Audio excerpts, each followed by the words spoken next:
Mad square only ఒకటే మాట, నాగవంశీ గారు ఏదైతే చెప్పారో అదే మాట. సరదాగా నవ్వుకోవాలంటే థియేటర్కి రండి, సింపుల్ వర్డ్. దీనిలో లాజిక్స్ ఉండవు, ఎథిక్స్ ఉండవు, ఏమీ కనపడదు మీకు. సరదాగా వచ్చామా, చూసామా, నవ్వుకున్నామా, వెళ్ళిపోయామా, అదే మెయిన్ మ్యాటర్. దీంట్లో లడ్డుగాడి పెళ్లి క్యాన్సిల్ అయిన తర్వాత వాళ్ళు వెళ్ళి గోవాలో ఏం చేస్తారు, ఆ గోవాలో నడిచిన కథ ఏంది, వాళ్ళు పడ్డ కష్టాలు ఏంది, వాళ్ళపైన వాళ్ళు వేసుకున్న కుళ్ళు జోకులు ఏంటి, ఇదే సినిమా. థియేటర్కి వస్తే చాలా ఫుల్ ఆఫ్ ఫన్ ఉంటుంది, ఎంజాయ్ చేస్తారు. కాకపోతే నాకేమనిపించింది అంటే ఫస్ట్ హాఫ్ లో ఇంకొంచెం జనరేట్ చేసి ఉండొచ్చు ఫన్, కొంచెం బోరింగ్ అనిపిస్తుంది ఫస్ట్ హాఫ్ లో. ఆ కొంచెం తప్పిస్తే మీతో అంతా ఫుల్ ఆఫ్ ఫన్ ఉంటుంది. అదే ఆల్రెడీ చెప్పేశారు కదా ఆయన, ఎలాంటిది మీరు ఎక్స్పెక్ట్ చేయదు, థియేటర్కి సరదాగా రండి, నవ్వుకోండి, అది ఒక్కటే చెప్పారు ఆయన. సో ఈ సినిమాలో కూడా అంతే ఉంది.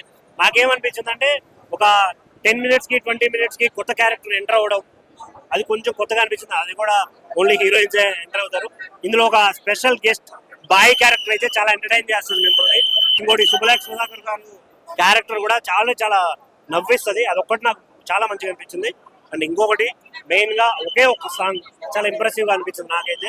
సో ఓవరాల్ గా చూసుకుంటే పర్లేదు, కంపేరింగ్ టు మ్యాడ్ వన్ పోల్చుకుంటే ఆల్మోస్ట్ సేమ్ అలాగే అనిపించింది. కాకపోతే ఫుల్ గా నవ్వుకోవచ్చు వచ్చిన వాళ్ళు. సో సరదాకి వీకెండ్ ప్రెజర్ ని, ఐ మీన్ జాబ్ ప్రెజర్ ని ఫుల్ గా వచ్చి ఇక్కడ సినిమా థియేటర్ లో కూర్చున్న తర్వాత మర్చిపోతారు. ఆ ఒక్కటే నాకు అనిపించింది. సో థియేటర్కి వస్తే థియేటర్ లో చూడండి. Thank you.